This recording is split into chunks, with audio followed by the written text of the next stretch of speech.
It was an early spring morning when HOA Karen decided to escalate her antics yet again, this time targeting my pool.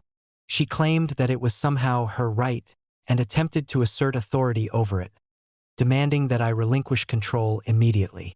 Her audacity was staggering. She called local authorities and began spreading false claims, hoping to intimidate me into compliance. What she didn't know was that I was fully prepared and had a strategic plan to protect both my property and my rights.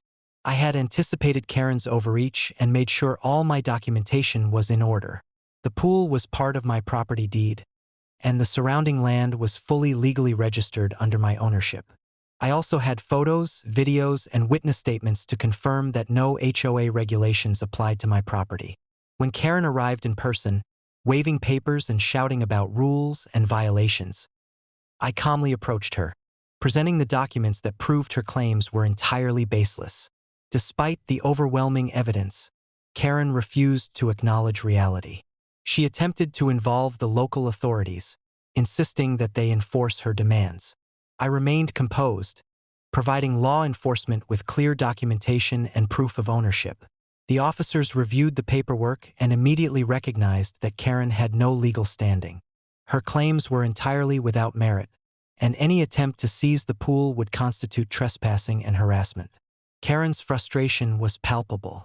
She had relied entirely on intimidation, theatrics, and assumed authority to coerce compliance. Instead, her actions backfired spectacularly. Not only could she not assert control over the pool, but her attempts to involve the authorities had only made her own overreach more apparent. The community, which had been watching the events unfold, began to see the pattern. Karen's authority existed only in her mind, and her antics consistently failed when confronted with facts, law, and preparation. I didn't stop at simply defending the pool. I went a step further, securing additional land surrounding my property and officially registering it under my name. This expansion meant that any future attempts by Karen to assert control would be even more futile. Her claim on the pool was completely nullified, and her overreach had unintended consequences. She had inadvertently strengthened my legal control over the surrounding property. By the end of the day, the pool remained fully under my control, my property rights reinforced, and HOA Karen's credibility further diminished.